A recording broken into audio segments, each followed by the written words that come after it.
Hello dear friends, আজকে আমরা revision chapter class 10 এর ম্যাথস এমসিকিউ করব। তো প্রথমে দেখো, প্রথম কোশ্চেনটা কি, নিচের কোন সংখ্যাটি অযুগ্ম সংখ্যার বর্গ। তো আমরা কি জানি যে অযুগ্ম সংখ্যা কি হয়, যে কোনো সংখ্যার অযুগ্ম সংখ্যার বর্গ করলে আমরা কি পাই, অযুগ্ম সংখ্যাই পাবো, এবং যুগ্ম সংখ্যার বর্গ করলে আমরা যুগ্ম সংখ্যাই পাবো। তো সুতরাং এখানে দেখো 6 কি আছে, 256 কি আছে যুগ্ম, 546 কি আছে যুগ্ম, তো 169 বাদ দিয়ে দেখো বাকি সবগুলো কি আছে, যুগ্মতে আছে।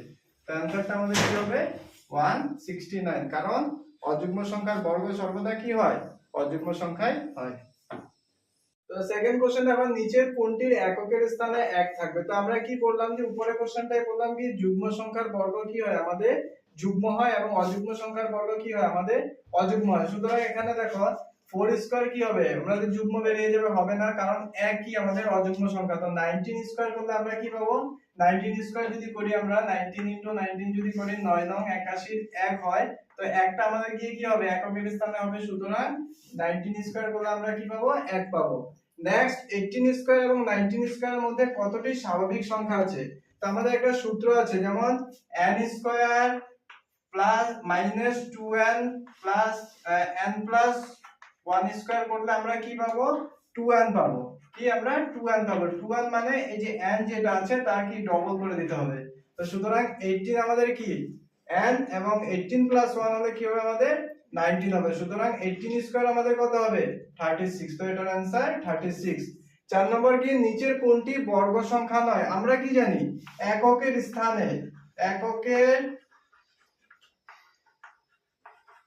স্থানে যদি 2 অথবা 3 অথবা 7 অথবা 8 এবং 0 একটা অথবা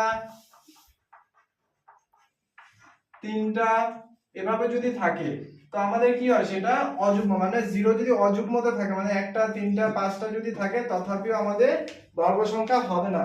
তো সুতরাং এখানে দেখো, এখানে 1 আছে, এখানে 6 আছে, এখানে 9 আছে, তো সুতরাং কি 2 আমাদের এখানে আছে। তো আমাদের 572 আমাদের কি হবে না, বর্গ সংখ্যা হবে না। তো নেক্সট দেখো, √2025 ইকুয়াল টু যদি আমাদের 45 হয়। দেখো এখানে এমসিকিউ আমাদের দরকার, যে বড় করে করতে হবে তা কোনো নয়, যে যত সহজে তুমি করতে পারবে তত টাইম কম লাগবে তোমার। তো 2025 যদি 45 হয়, তাহলে √20.25 এর মান কত হবে। তো সেম হবে, কারণ এখানে কয়টা আছে দেখো, দুটো ঘর যদি ভিতরে থাকে, বাইরে আসলে কি একটা চলে আসবে। তো এখানে দুটো ঘর থেকে এখানে দেখো 45 তো হবে না, কারণ এটার মান 45, তো 0.45 আসবে না, 0.445 আসবে না, তো 4.5 চলে আসবে, কারণ এখান থেকে দুঘর, এখান থেকে দুঘর থেকে কি একটা একটা বের হবে। তো এইজন্য একটা কি ফুল স্টপ মানে পয়েন্ট আছে এখানে, তো 4.5 আমাদের √20.25 এর মান হবে। এখন 23 এর ঘনের এককের স্থান কি হবে, ঘনের এককের স্থান বলেছে। তো 23 এর ঘন মানে কি, আমাদের 23 ইনটু 23 ইনটু 23 করতে হবে। এখন আমরা কি জানি, এককের স্থান যদি আমরা পূরণ করি, তাহলে সব গিয়ে কি হবে, নিচে এককের স্থানেই আমরা পাবো। তো 3 পূরণ 3 পূরণ 3 করে দাও, 3 3 9, 3 নং কত আমাদের 27। তো এককের ঘরে কি আসছে 7, তো আমাদের आंसर হবে কি 7। নিচের কোনটি পূর্ণ ঘন সংখ্যা নয়। সবথেকে যদি ভালো তোমরা মনে রাখতে পারো, মানে 1 থেকে 30 পর্যন্ত বর্গ সংখ্যা এবং ঘন সংখ্যা শিখে রাখবে, তাহলে সুবিধা হবে। এবং দেখো এখানে 652 933 343 এবং 1002 আছে। তো এর মধ্যে আমরা কি জানি 7 এর কিউব কত হয় আমাদের 343 হয়। তাই এটা আমাদের অ্যানসার হয়ে যাবে, বাকিটা মিলবে না, কারণ আমাদের কি এমসিকিউ তে যেটা বলবে অ্যানসার একটাই হবে, বাকিগুলো কি থাকবে, ভুল থাকবে। তার জন্য যেটা তুমি পেয়ে যাবে সেটাই হয়ে যাবে, বাকিগুলো করে দেখা কোনো দরকার নেই। তো এখন থেকে 1000 দেওয়া আছে, 1000 কিউবের মান কত হয় আমাদের। আর একটা জিনিস সবথেকে সহজ হলো কি, আমাদের যদি কিউব বলে তো তিনটা থেকে একটা করে দেবে জিরোর ক্ষেত্রে। তো এখানে তিনটা জিরো আছে, তার জন্য কি হয়ে যাবে, একটা জিরো, মানে আমাদের आंसर হয়ে যাবে কত 10। তো 1000 কিউবের মান কত আমাদের 10। অথবা এভাবেও করতে পারো, যেমন ধরো 10 * 10 * 10 মাল্টিপ্লাই করলে আমাদের কত আসছে 1000 আসছে। তো এইভাবে করতে পারো, অথবা মনে রাখবে যে যদি বর্গমূল কয় বলে আর কি, তাহলে তুমি দুটো থেকে একটা বের করবে। যেমন এখানে তো বর্গমূল যদি বলে তাহলে হবে না, কারণ আমরা কি করেছিলাম, এককের স্থানে যদি কি 0 যদি বেজোড় সংখ্যা থাকে, তাহলে সেই সংখ্যাটা আমাদের কি হবে না, বর্গ সংখ্যা হবে না। সুতরাং 100 যদি থাকতো, এখানে 100 থাকলে 100 এর বর্গমূল কত হতো আমাদের 10 কিন্তু 1000 1000 আছে, তো 1000 এর ঘনমূল আমাদের কত হবে 10। তো নেক্সট দেখো, যদি m n এর ঘনমূল হয় তবে n এর মান কত। এখানে বলেছে যে m কার ঘনমূল, n এর ঘনমূল। তো n এর ঘনমূল, তাহলে n এর মান বের করতে বলেছে n।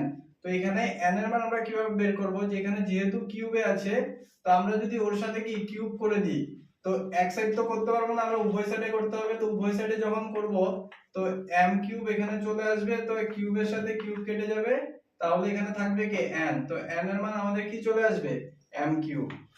নেক্সট বলেছে দেখো, 8 এর ঘনমূল প্লাস 27 এর ঘনমূল প্লাস 64 এর ঘনমূলের মান কত হবে। এখানে সব প্লাস দিয়েছে, তো আমরা তো জানি তোমরা খুব ভালো স্টুডেন্ট, তো জানবে 8 এর ঘনমূল কত হয় আমাদের 2, 27 এর কত হয় আমাদের 3, এবং 64 এর কত হয় আমাদের 4।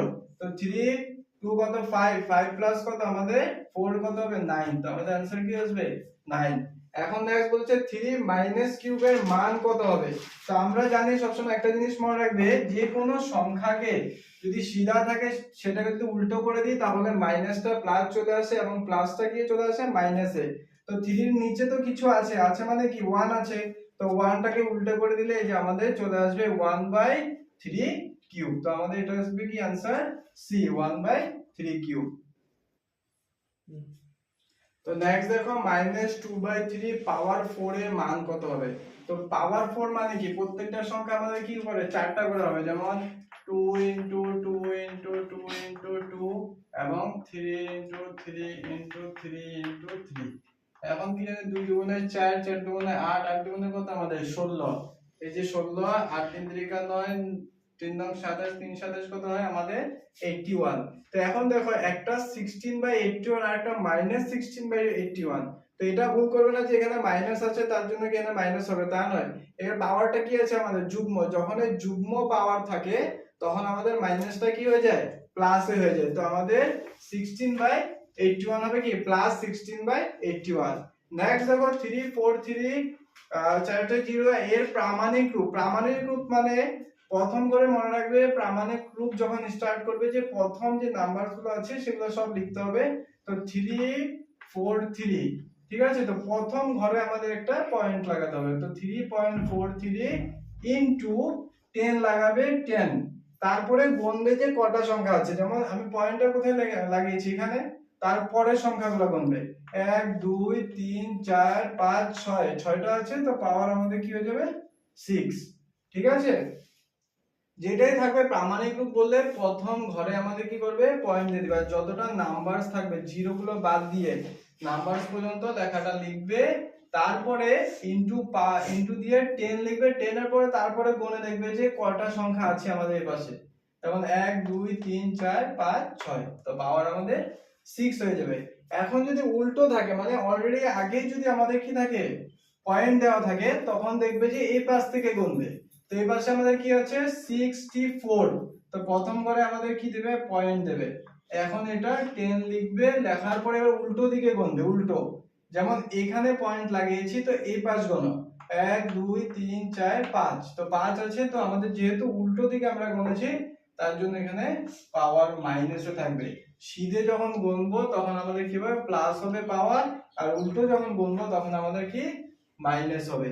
সেম এখন বলেছি সাধারণ রূপে প্রকাশ করতে, এখন এটা দেওয়া আছে এটাকে আমরা কি সাধারণ রূপে প্রকাশ করব। তো 1 যা আছে তা লিখে নাও, 1 2 3 1। তো কটা হচ্ছে এখানে আছে কটা দেখো 9টা আছে, আমাদের কি 9টা। তো এখানে আমরা অলরেডি কটা পেয়েছি 1 2 3 4 5টা পেয়েছি, তো বাকি কয়টা থাকে 4টা থাকে, তো 4টা জিরো লাগিয়ে দাও 1 2 3 4, ঠিক আছে। এখানে দেখো যেহেতু পয়েন্ট এখানে দেওয়া আছে কি আছে আমাদের মাইনাসে আছে, তার জন্য উল্টো দিক থেকে করবে। তো 3 0 2, ঠিক আছে, উল্টো সাইডে লাগাবে। তো এখান থেকে কটা গুনবে, কটা আছে পাওয়ার 6, 6টা, তো উল্টো গুনাও 1 2 3 4 5 6, তো এখানে একটা পয়েন্ট লাগিয়ে 0 করে দাও, ঠিক আছে। আশা করি বুঝতে পেরেছো পড়িয়া। তো নেক্সট দেখো 14 PQ এবং 28 P স্কয়ার Q স্কয়ারের সাধারণ উৎপাদক নির্ণয় করতে বলেছে। তো 14 PQ, তো 14 আগে নিয়ে নাও, 14 ইনটু 1 যেটা আমাদের 14 হয়, তো 28 এর আমরা কি করতে পারি 14 ইনটু 2। তো তাদের মধ্যে যেটা মিল থাকবে সেটা আমাদের কি হয় সাধারণ উৎপাদক হয়। তো এখানে দেখো PQ আছে, 14 এর মধ্যে তুমি লিখে নাও P ইনটু Q, আর এখানে কি আছে P স্কয়ার, মানে কি P দুটো আছে, Q কয়টা দুটো। তো এখান থেকে দেখো P একটা একটা চলে আসলো, Q ও কি একটা একটা চলে আসলো, তো আসলো কত আমাদের 14 PQ। তো এই যে হবে আমাদের 14 PQ আমাদের কি সাধারণ উৎপাদক হবে। নেক্সট বলেছে 10x 25 ডিভাইডেড 2x 5 এর ভাগফল নির্ণয় করতে হচ্ছে। তো ভাগফল আমরা তো জানি নিচে করতে হবে, তো আগে তোমরা করে নাও 10x 25 বাই 2x 5। এখন দেখো নিচে আমরা কিছু করতে পারবো না, কিন্তু 10x আর 25 এর মধ্যে আমাদের কি কমন নিতে পারবো। দেখো 10x আর 25 এর মধ্যে কমন কত হয় আমাদের 5, কত আমাদের 5। তো 5 কমন নিলে আমাদের এখানে থাকবে কত 2x মাইনাস 5 5 25। তো এখানে আমাদের কি আছে 2x 5। তো আমরা নিচে 2x 5 উপরে 2x 5 কেটে দিতে পারবো, তো থাকবে কি আমাদের কাছে 5। তো আমাদের आंसर হবে 5। তো নেক্সট দেখো একটি আয়তের দৈর্ঘ্য 12 সেন্টিমিটার এবং প্রস্থ যদি 4 সেন্টিমিটার হয় তাহলে আয়তের কালি কি হবে। তো তোমরা তো জানোই ক্লাস 4 5 থেকে পড়ে আসলে যে আয়তের কালি, আয়তের দৈর্ঘ্য যেটা থাকে বা আয়তের পরিসীমা যা থাকে সেগুলোতে আয়তের কালির সূত্র কি হয় আমাদের দৈর্ঘ্য পূরণ কি হয় প্রস্থ। তো দৈর্ঘ্য পূরণ প্রস্থ করে দাও, দৈর্ঘ্য কত 12 এবং প্রস্থ কত 4, তো 4 12 48, দেখো 48 সেন্টিমিটার স্কয়ার। তো আয়তের কালি কি দৈর্ঘ্য পূরণ প্রস্থ, তো দৈর্ঘ্য 12 এবং প্রস্থ কত 4, তো 4 12 48। তো নেক্সট দেখো 4 9 10 দ্বারা বিভাজ্য ক্ষুদ্রতম ছোট পূর্ণ সংখ্যাটি কি হবে। তো এরকম যখন থাকবে না তখন সবসময় মনে রাখবে আগে তুমি যে নাম্বারস গুলো আছে সেগুলোর লসাগু করে নাও। তো 4 9 10 এর লসাগু কি তুমি 2 দিয়ে করলে 2 দুগুণে 4, 9 তো যাবে না, তো 5 দুগুণে 10, 3 দিয়ে করো 3 3 9 5। তো এখানে দেখো আর কিছু যাবে না, তো 3 5 15, 15 দুগুণে 30, 3 30 90, 90 দুগুণে কত 180। তো এখানে দেখো অপশনে 180 আছে কিন্তু 180 হবে না, কারণ এখানে দেখো 3 আমাদের কি দুটো আছে, 2 ও কত আছে দুটো আছে, কিন্তু 5 কয়টা আছে আমাদের একটা আছে। তো 5 যদি একটা থাকে, যে কোনো সংখ্যা যদি যে কোনো সংখ্যার মধ্যে যদি একটা কম থাকে তাহলে সেটা পূর্ণবর্গ সংখ্যা হয় না। পূর্ণবর্গ সংখ্যার জন্য সব আমাদের কি দুটো দুটো থাকতে হবে। তো সুতরাং এর সাথে আমরা কি করব আরেকটা 5 যেহেতু একটা আছে তার জন্য 5 একটা পূরণ করব। তো 5 180 আমাদের কত হয় 900, সুতরাং আমাদের आंसर হবে 900।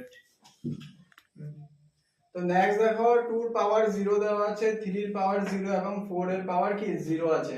তো মনে রাখবে যে কোনো সময় কোনো সংখ্যার উপরে পাওয়ার যতই সংখ্যা হোক, এখানে 1000 হোক বা 10000 হোক, পাওয়ার যখন 0 দেওয়া থাকবে তার মানে আমাদের সব সময় 1 হবে, এই কথাটা মনে রাখবে। তো 2 এর পাওয়ারে 0 মানে 1 ইনটু 1 ইনটু 1 আমাদের কত হবে 1 হবে। যে কোনো সংখ্যার পাওয়ার যদি আমাদের 0 দেওয়া থাকে তাহলে সেই সংখ্যাটার মান আমাদের সব সময় 1 হবে। তো এর মান কত হবে 1। তো 3 পাওয়ার 0 মান 1, 4 পাওয়ার 0 মান 1। তো 1 ইনটু 1 ইনটু 1 আমাদের 3 তো হবে না, কি হবে 1 হবে। তো শুধু নেক্সট দেখো 20 নাম্বার 1/2 পাওয়ার -5 দেওয়া আছে। তো পাওয়ার যখন -5 দেওয়া থাকে, আগে একটা কোশ্চেন করেছিলাম যে যখন মাইনাস থাকে পাওয়ারটা তখন তাকে যদি উল্টো করে দিই আমাদের কি হয়ে যায় প্লাস হয়ে যায়। তো হাফটা যে মাইনাস পাওয়ার 5 আছে সেটা আমরা উল্টো করে দাও, তো কি হয়ে যাবে 5/1 পাওয়ার কত সরি 2/1 পাওয়ার কি হয়ে যাবে 5। তো 2 কয়টা 5টা, আর নিচে 1 কয়টা, আর আমরা কি জানি নিচে 1 থাকে, আমাদের নিচে 1 এর মান না লিখলেই হয়। তো 5 দুটাতে কত হবে আমাদের মান 32। তো এই 20টা কোশ্চেন আজকে দিলাম আজকের ক্লাসে, নেক্সট ক্লাসে আরো 20টা দেব।